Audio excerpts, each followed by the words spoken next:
In the quiet corridors of Windsor Castle, where centuries of royal history whisper through ancient stones, something extraordinary is stirring.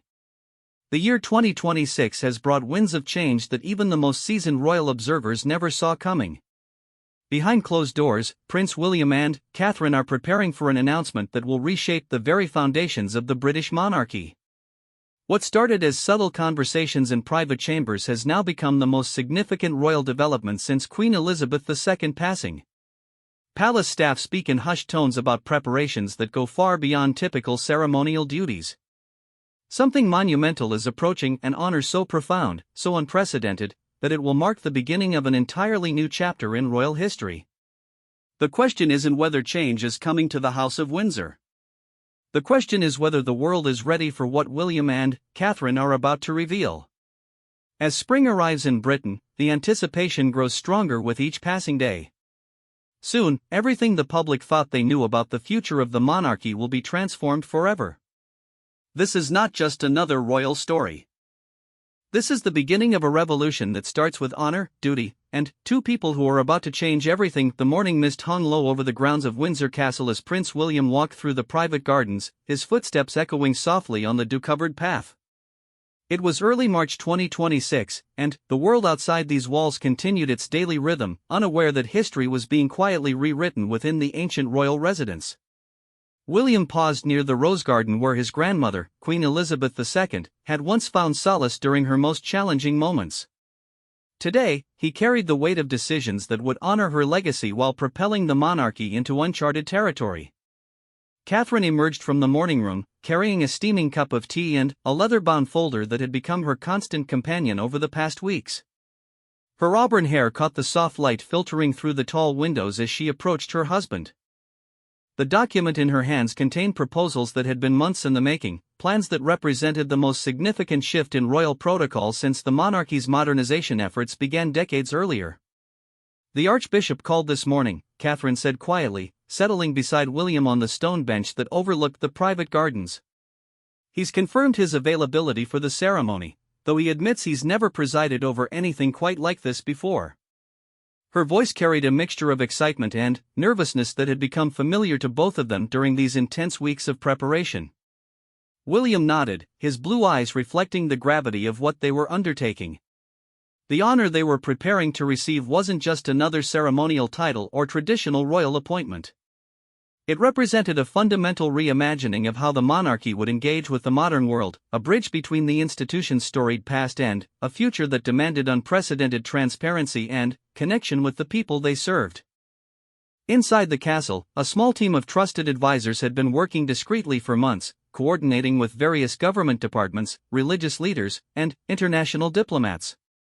The preparations required delicate balance, maintaining the dignity and tradition that defined royal ceremonies while incorporating elements that had never before been part of such occasions.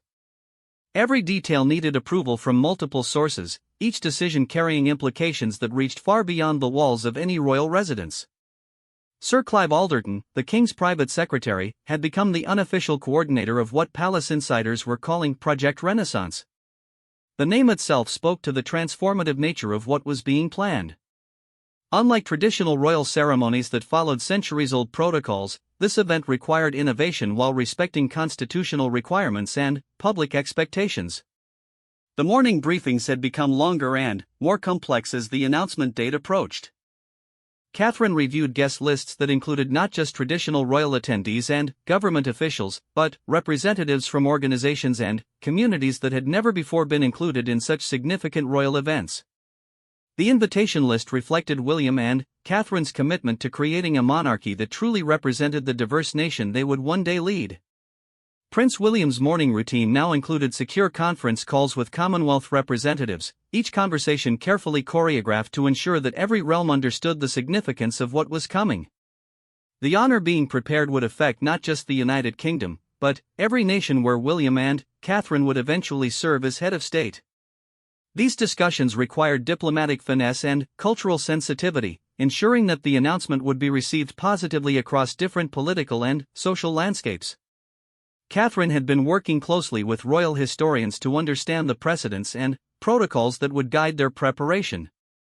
The research had revealed interesting parallels with previous periods of royal transition, but also highlighted just how unprecedented their situation truly was. The honor they were preparing to receive had no direct historical comparison, requiring them to essentially create new traditions while honoring old ones. The couple's children, Prince George, Princess Charlotte, and Prince Louis, had been carefully prepared for the changes that would come with their parents' new role and responsibilities. Age-appropriate conversations had helped them understand that their family was about to take on additional duties that would bring both opportunities and challenges. The children's reactions had been typically honest and, sometimes amusing, providing moments of lightness during the intense preparation period. Security preparations had reached unprecedented levels, with coordination between multiple law enforcement agencies and international security services. The nature of the honor being conferred required protection protocols that went beyond traditional royal security measures. Every location, every route, every potential scenario had been analyzed and prepared for, creating a security framework that was both comprehensive and flexible enough to adapt to changing circumstances. Behind the formal preparations, William and Catherine grappled with the personal implications of what they were undertaking.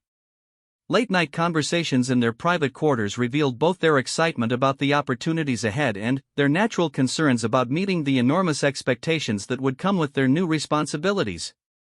They had spent hours discussing how to maintain their family's privacy and normalcy while fulfilling duties that would make them more visible and accessible than previous generations of royals. The media strategy for the announcement had been developed with unprecedented care, involving communications experts from various fields who understood both traditional royal protocol and modern media dynamics. The goal was to ensure that when the news finally broke, it would be presented in a way that honored the significance of the moment while making it accessible and meaningful to people from all backgrounds and generations. Public opinion research had been conducted discreetly to understand how different segments of the population might react to such a significant change in royal tradition. The results had been encouraging, showing strong support for modernization efforts, but also highlighting the need for careful explanation about how these changes would enhance rather than diminish the monarchy's traditional role and values. Religious leaders from various faiths had been consulted, recognizing that the honor being prepared would have spiritual as well as ceremonial significance. These conversations had enriched the planning process, adding layers of meaning that reflected the diverse spiritual landscape of modern Britain while maintaining the Christian foundations of the monarchy. International diplomatic preparations had been extensive, with careful coordination to ensure that the announcement would strengthen rather than complicate Britain's relationships with other nations. The timing had been selected to coincide with favorable political conditions, and advance briefings had been provided to key allies to prevent any misunderstandings about the significance and implications of the changes being announced. As the day progressed and evening approached Windsor Castle, William and Catherine reviewed the final preparations one more time. The magnitude of what they were about to undertake was both inspiring and sobering. They understood that they were not just preparing for a ceremony or receiving an honor, they were participating in the evolution of an institution that had guided Britain through centuries of change and would need to continue adapting to serve future generations. The conversations that had brought them to this moment stretched back months, involving family discussions, constitutional consultations, and careful consideration of how their actions would affect not just their own lives but the lives of millions of people who looked to the monarchy for stability, inspiration, and leadership. Every decision had been made with full awareness of its historical significance and long-term implications. Their preparation had included extensive study of constitutional law, international relations, religious studies, and public administration, areas of knowledge they would need to master completely as they took on responsibilities that had never before been combined in quite this way. The learning process had been intensive and, sometimes overwhelming, but also deeply rewarding as they gained new appreciation for the complexity and importance of the role they were preparing to fulfill. As darkness settled over the castle grounds, William and Catherine retired to their private study, where maps, documents, and communication equipment created a command center for their final preparations. Tomorrow would bring them closer to the moment when their months of secret planning would finally be revealed to a world that had no idea how dramatically the future of the British monarchy was about to change. The ancient oak table in the Privy Council chamber had witnessed countless moments of British constitutional history, but nothing quite like the gathering that took place on that crisp April morning in 2026. Prime Minister Sarah Richardson sat across from Prince William and Catherine, surrounded by the most senior legal minds in the realm, as they prepared to finalize the constitutional framework for an honor that would fundamentally alter the relationship between the monarchy and the people they served. Lord Chancellor James Morrison carefully reviewed the documents that would enable this historic transformation. The legal language was precise yet groundbreaking, creating new constitutional mechanisms that had never existed in British law. The honor being prepared for William and Catherine wasn't merely ceremonial, it represented a revolutionary expansion of royal duties that would require parliamentary approval, judicial review, and constitutional amendment. The precedent we're establishing today will guide the monarchy for centuries to come, Morrison observed, his voice carrying the weight of historical responsibility. The legislation being finalized would create new categories of royal service, new forms of democratic accountability, and new ways for the monarchy to directly engage with public policy while maintaining constitutional propriety. Catherine studied the international agreements that would accompany their new domestic responsibilities. The honor they were receiving included unprecedented authority to represent Britain in specific diplomatic contexts, creating a hybrid role that combined traditional royal dignity with practical governmental function. This required careful coordination with the Foreign Office and detailed negotiation with international partners who needed to understand how to engage with this new form of royal authority. The constitutional scholars had worked for months to ensure that every aspect of this innovation was legally sound and democratically appropriate. Professor Eleanor Whitman from Cambridge University had led the academic review, confirming that the proposed changes actually strengthened rather than weakened constitutional democracy by creating new forms of transparency and accountability in royal activities. Parliamentary preparation had been extensive and delicate. The Speaker of the House of Commons, Robert Henderson, had privately briefed senior MPs from all parties, ensuring that when the official announcement came, Parliament would be ready to conduct the necessary debates and votes with full understanding of the implications. The cross-party support that had developed during these confidential consultations provided confidence that the constitutional changes would receive overwhelming approval. William reviewed the public accountability mechanisms that would accompany his new role. Unlike traditional royal duties that operated largely outside public scrutiny, the honor they were receiving included regular reporting requirements, public consultation processes, and direct engagement with parliamentary committees. This represented a fundamental shift toward transparency that would make the monarchy more accessible and accountable than ever before. The Archbishop of Canterbury, Most Reverend Stephen Cottrell, had been developing the religious and ceremonial framework for an investiture that would honor both Christian tradition and interfaith inclusivity. The ceremony being planned would incorporate elements from various religious traditions represented in modern Britain, while maintaining the essentially Christian character of royal consecration. Catherine's role in this constitutional evolution was particularly groundbreaking. The honor being prepared for her created new precedents for royal spouses, establishing formal recognition of partnership in royal duties rather than the traditional supportive role. This innovation reflected modern understanding of partnership and equality while respecting historical royal traditions. Security and intelligence briefings had become a regular part of their preparation as the expanded responsibilities would require them to handle sensitive information and engage with potentially volatile international situations. The training provided by MI6 and other security services was unlike anything previous generations of royals had received, reflecting the unique nature of their future duties. The economic implications of their new role had required extensive analysis by Treasury officials. The honor came with specific budgetary provisions that were larger than traditional royal allocations but included unprecedented transparency and accountability measures. Every expense would be subject to public audit, and annual reports would detail how resources were used to fulfill their expanded duties. International law experts had been consulted to ensure that the new royal role would be recognized and respected by other nations. The Vienna Convention and other international agreements needed to be considered as the honor would give William and Catherine diplomatic status in contexts where traditional royal protocol didn't apply.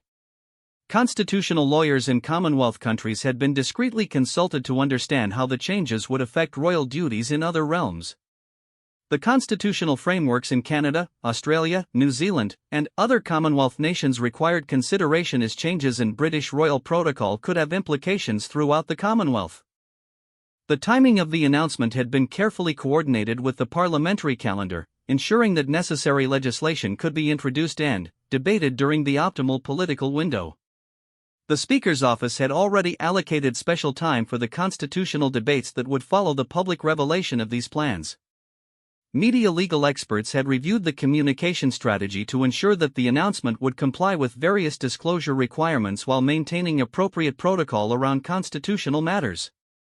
The unprecedented nature of the honor required careful explanation to prevent misunderstanding about its significance and implications. Catherine had been working with constitutional historians to understand how previous periods of royal innovation had been managed and what lessons could be learned from past transitions. The research had revealed that the most successful royal adaptations had combined respect for tradition with bold innovation in response to changing social needs. The role of Parliament in confirming and overseeing their new duties represented a significant expansion of democratic involvement in royal affairs. Select committees would have regular access to William and Catherine for questioning about their activities, creating accountability mechanisms that had never before existed in British constitutional practice. Religious leaders from various faiths had been consulted about the interfaith elements of the ceremony and the ongoing religious dimensions of their expanded role. The honor being prepared acknowledged Britain's religious diversity while maintaining the monarch's role as supreme governor of the Church of England. Educational institutions had been asked to develop new curricula around constitutional monarchy and democratic accountability to help future generations understand the innovations being implemented. Universities and schools would need new materials to explain how these changes enhanced rather than altered fundamental constitutional principles. International constitutional experts had been consulted to understand how other democratic monarchies might view and potentially adopt similar innovations. The changes being implemented could influence royal institutions in other countries, making careful consideration of international implications essential. The legal framework being established included specific provisions for review and modification, recognizing that constitutional innovation must remain adaptable to future circumstances. Built-in evaluation mechanisms would ensure that the new role could evolve while maintaining its essential character and purpose. As the final constitutional documents were prepared for royal assent, William and Catherine reflected on the magnitude of what they were undertaking. They were not just receiving an honor, they were participating in the peaceful evolution of democratic monarchy, creating new models for how traditional institutions could adapt to serve modern societies. The constitutional revolution they were leading would establish precedents for how monarchy could remain relevant and valuable in democratic societies by embracing transparency, accountability, and direct engagement with public service. Their honor would demonstrate that royal tradition could be enhanced rather than diminished by democratic innovation. Late into the evening, as constitutional experts completed their final reviews and parliamentary officials confirmed procedural arrangements, William and Catherine prepared for sleep knowing that they had helped create something entirely new in constitutional history. Tomorrow would bring them closer to the moment when their months of legal and political preparation would transform into public reality, changing forever how the world understood the relationship between monarchy and democracy. The secure communications center beneath Buckingham Palace hummed with activity as diplomats from around the world participated in unprecedented briefings about the honor that would soon transform Prince William and Catherine's role on the global stage. Ambassador Sarah Chen from the United States adjusted her earpiece as she listened to details that would reshape how America engaged with the British monarchy, while her counterparts from across 5 continents absorbed information about changes that would affect international relations for generations to come. Foreign Secretary David Martinez had spent weeks coordinating these confidential briefings, ensuring that Britain's most important allies understood the significance of what was approaching. The honor being prepared for William and Catherine included international dimensions that required careful diplomatic preparation, as their new role would give them unprecedented authority to represent British interests in specific global contexts. In Ottawa, Prime Minister Jennifer Walsh concluded a secure video conference with Downing Street, her cabinet having been briefed on how the constitutional changes would affect Canada's relationship with the Crown.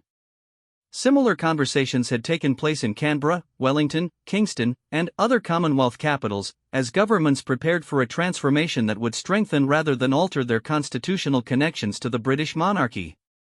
Catherine reviewed intelligence briefings that covered global security situations she would need to understand in her expanded role. The information was classified at the highest levels, requiring her to develop new skills in international analysis and strategic thinking. Her preparation included sessions with former ambassadors and intelligence officials who helped her understand how royal diplomacy could complement traditional governmental channels. The Vatican had been among the first international institutions contacted about the upcoming announcement. Cardinal Secretary of State Pietro Parolin had engaged in detailed discussions with British officials about the religious and diplomatic implications of the honor.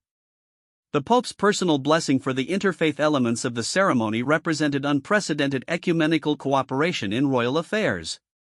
United Nations officials had been discreetly briefed about how William and Catherine's new role might affect British engagement with international organizations.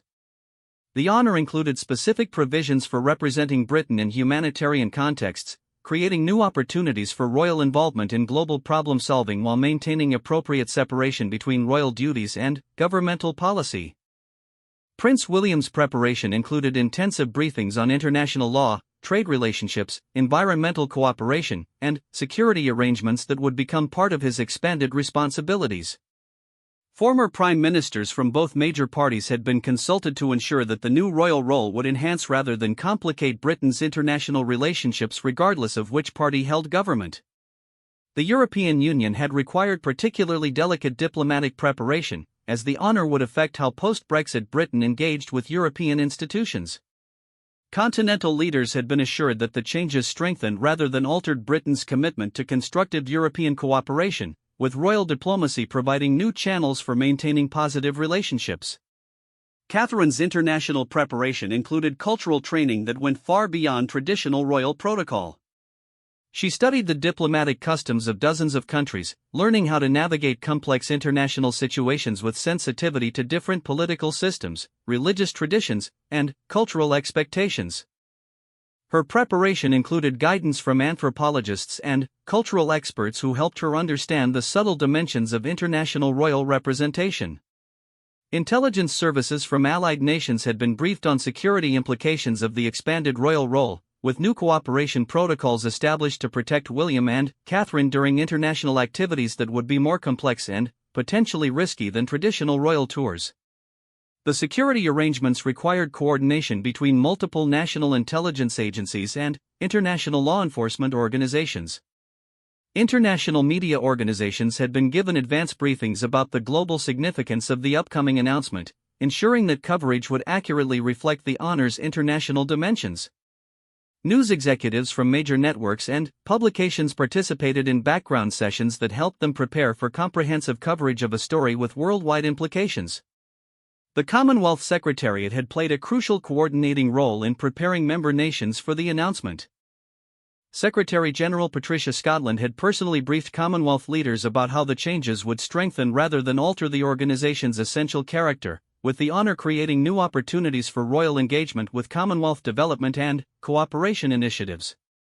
Financial markets had been discreetly prepared for the announcement through careful briefings with major banking and investment institutions.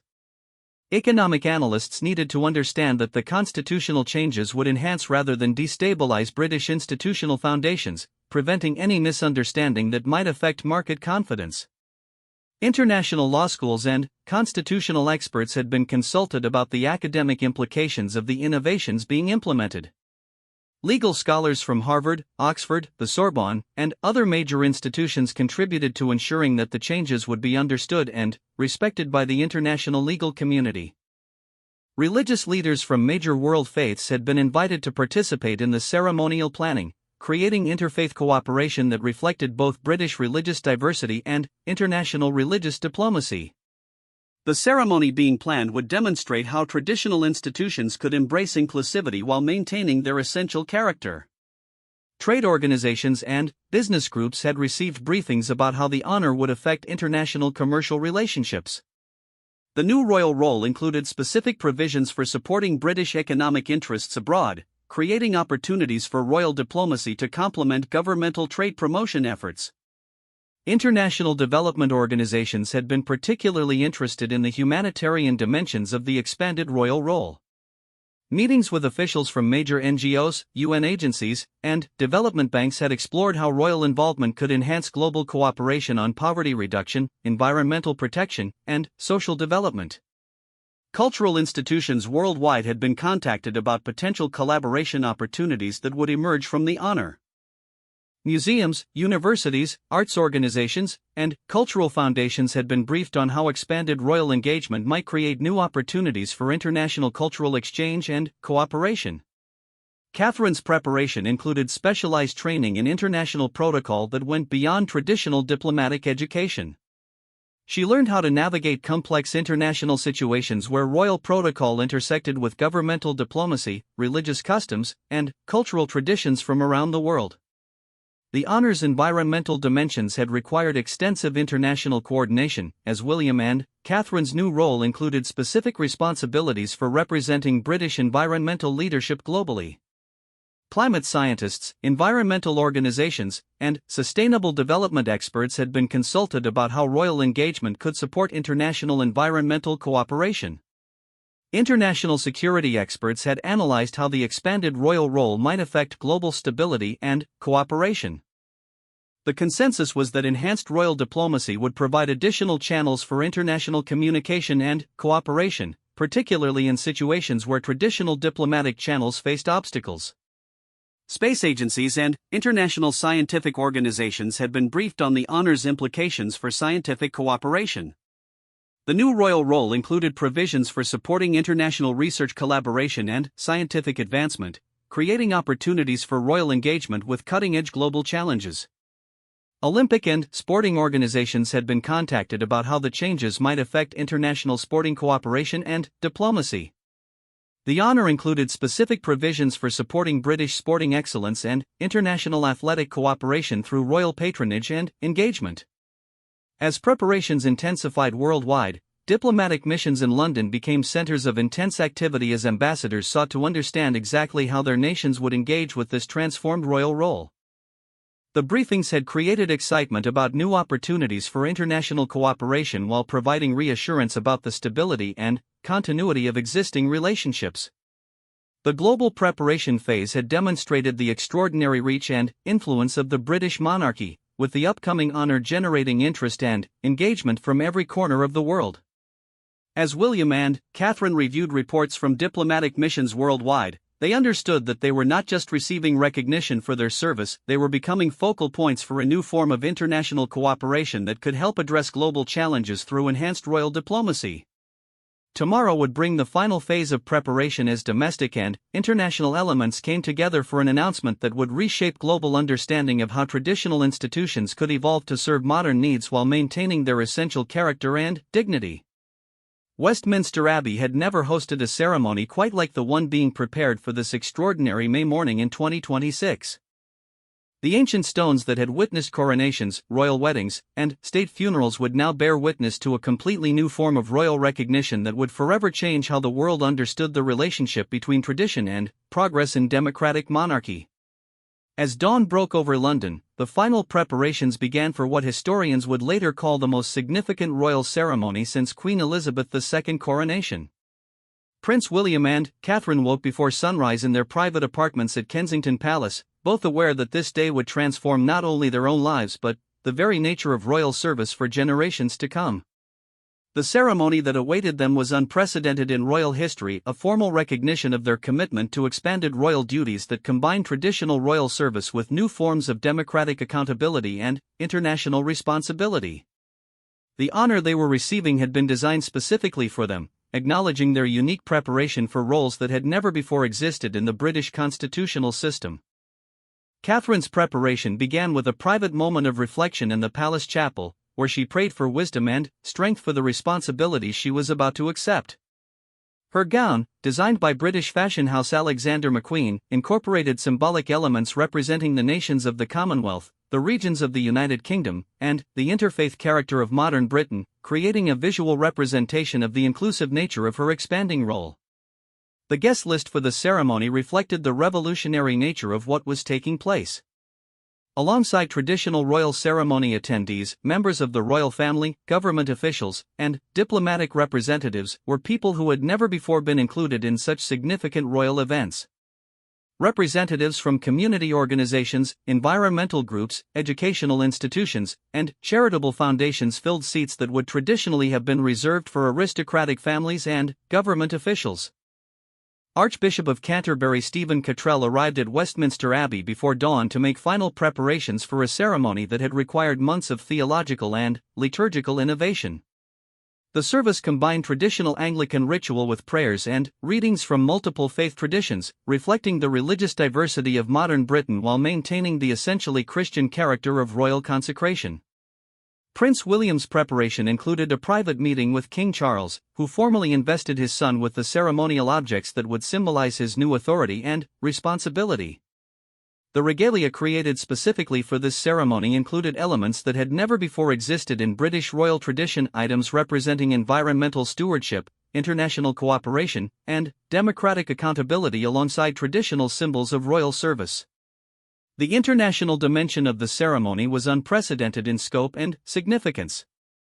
Heads of state from Commonwealth nations attended in person, while representatives from dozens of other countries participated through secure video connections that allowed global witness to this historic transformation. The United Nations Secretary-General delivered a special address acknowledging the innovative role that William and Catherine were accepting in international cooperation. Security for the ceremony required coordination between multiple agencies and international partners, with protection protocols that reflected the global significance of the event and the controversial nature of some of the innovations being implemented. The security arrangements were the most comprehensive ever developed for a royal ceremony, reflecting both the international attendance and the groundbreaking nature of the changes being formalized. The ceremony began with a procession that included not only traditional royal participants but also representatives from every region of the United Kingdom and every nation of the Commonwealth.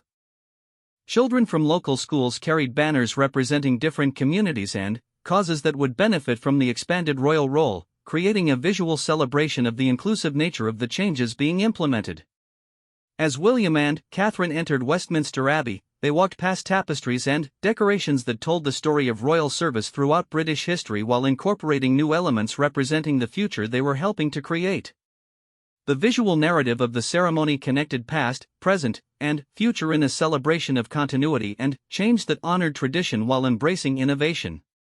The first part of the ceremony followed traditional royal protocol, with familiar prayers, hymns, and rituals that connected this moment to centuries of royal history.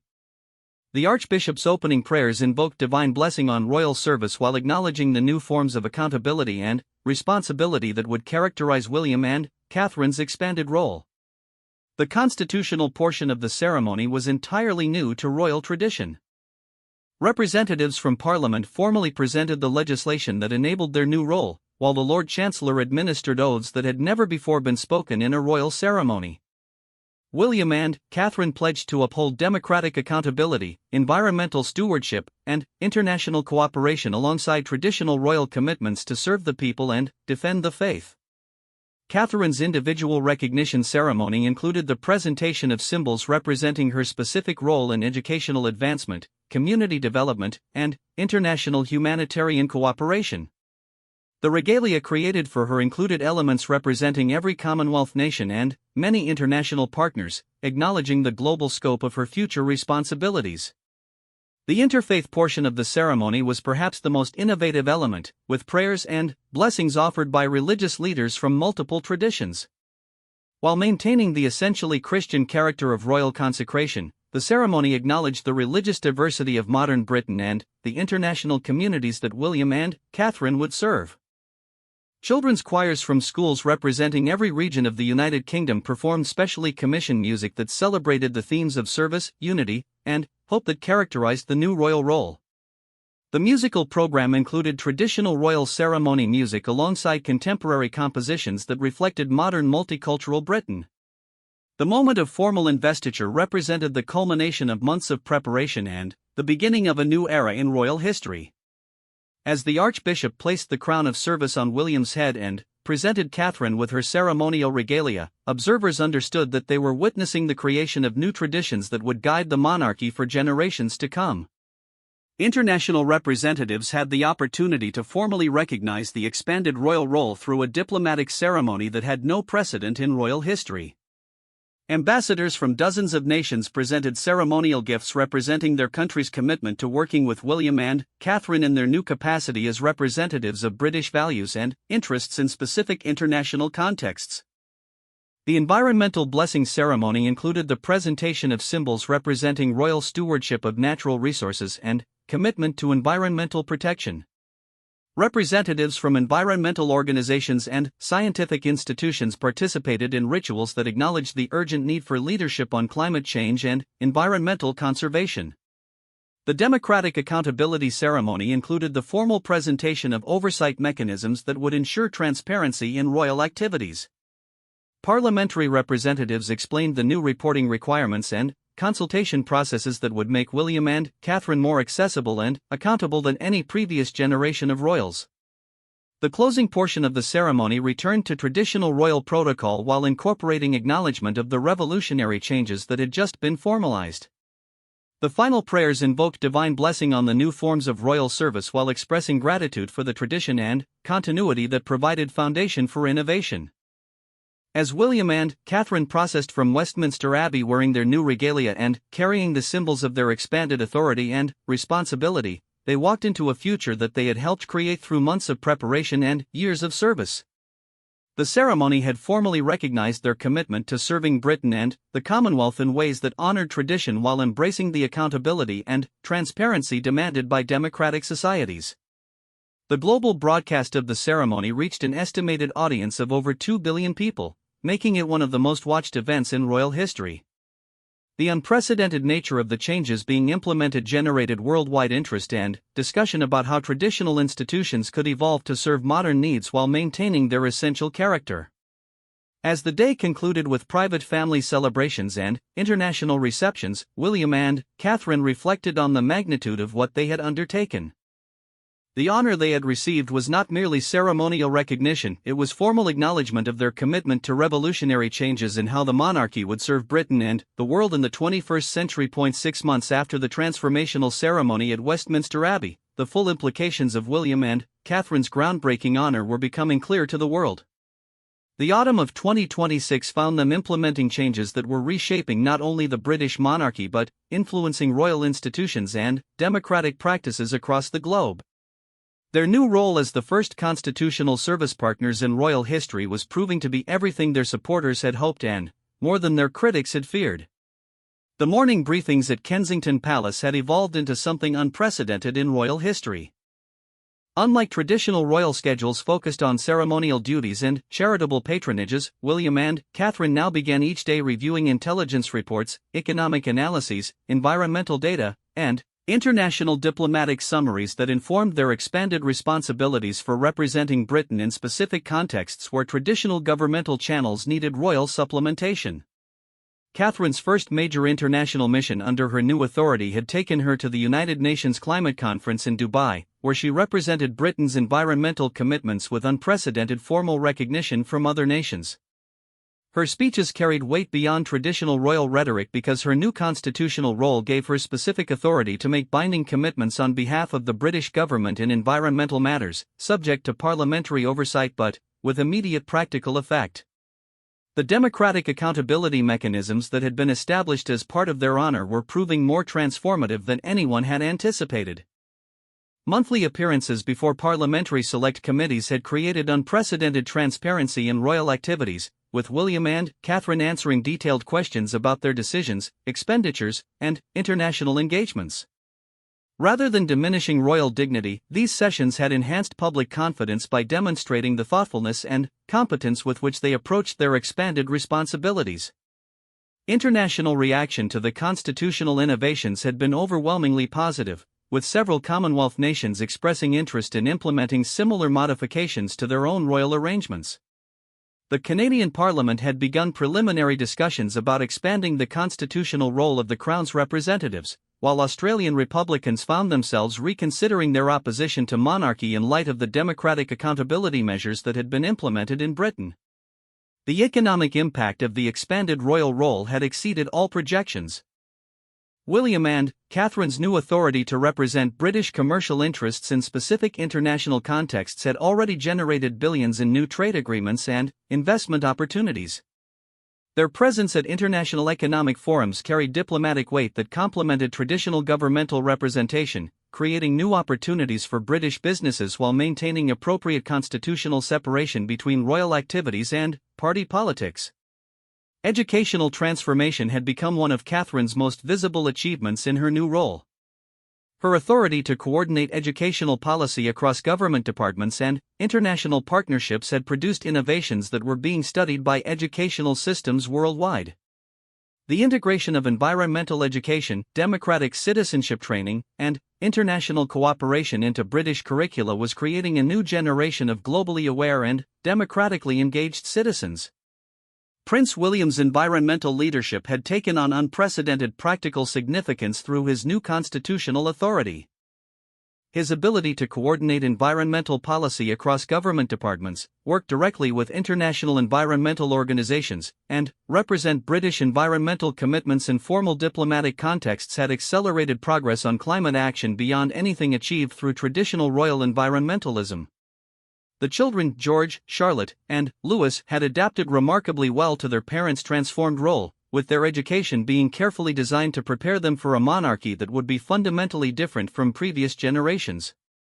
They attended regular briefings about their parents' work, participated in age-appropriate international exchanges, and received education in democratic principles and constitutional law that would prepare them for futures where royal service meant democratic accountability and international responsibility. Public opinion polling consistently showed support levels above 80% for the constitutional innovations, with particularly strong support among younger generations who appreciated the transparency and accountability that characterized the new royal role. The changes had revitalized public interest in the monarchy by demonstrating its relevance to contemporary challenges while maintaining the stability and continuity that made royal institutions valuable. The first annual report on their constitutional service, published in accordance with the transparency requirements built into their honor, provided unprecedented detail about royal activities and their impact. The document revealed the scope of their international work, the effectiveness of their domestic coordination activities, and the financial efficiency with which they had discharged their new responsibilities. Parliament's review of the report resulted in overwhelmingly positive assessments from all major political parties. International cooperation had been perhaps the most successful aspect of their expanded role. William and Catherine's authority to represent Britain in specific international contexts had created new diplomatic channels that were proving invaluable in addressing global challenges. Their work with international environmental organizations, humanitarian agencies, and educational institutions was generating practical results that complemented traditional governmental diplomacy. The security implications of their expanded role had required ongoing adaptation, with protection services developing new expertise in international operational security and diplomatic protection. The enhanced threat assessment that came with their increased international visibility and authority had been successfully managed through cooperation between British and international security agencies.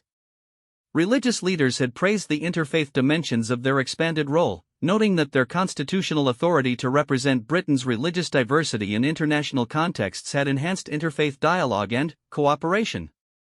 Their meetings with religious leaders worldwide had strengthened Britain's reputation for religious tolerance while maintaining the monarchy's traditional relationship with the Church of England.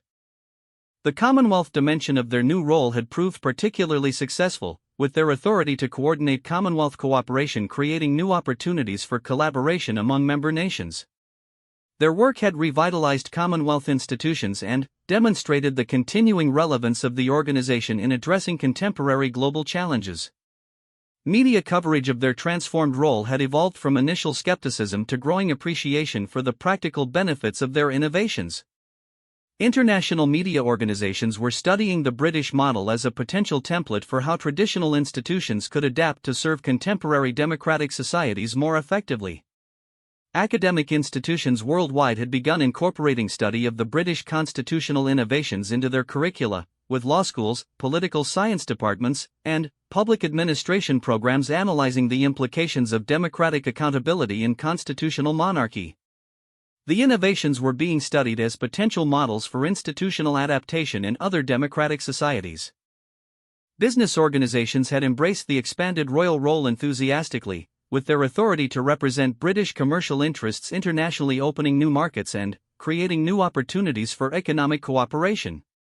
The combination of royal dignity with practical commercial authority was proving particularly effective in Asian and African markets where traditional diplomatic approaches had faced obstacles. The environmental movement had found new hope in William's constitutional authority to coordinate environmental policy across government departments and represent British environmental leadership internationally. His work was accelerating progress on renewable energy, conservation, and climate adaptation in ways that traditional royal environmentalism had never achieved. As winter approached and their first year in their expanded role neared completion, William and Catherine reflected on the transformation they had helped accomplish.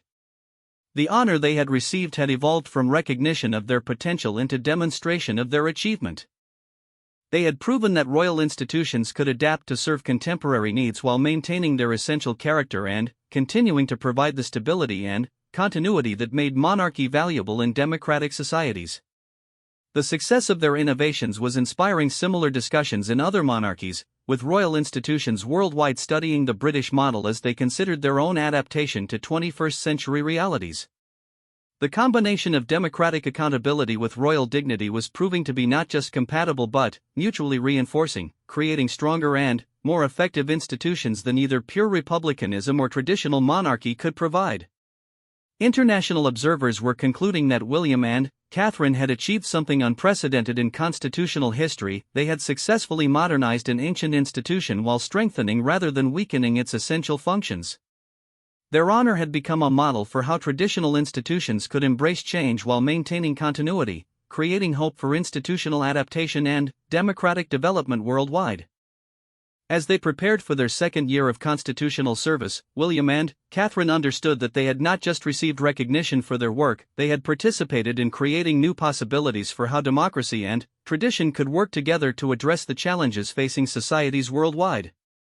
Their new era was not just beginning, it was inspiring transformation that would influence governance and institutional development for generations to come.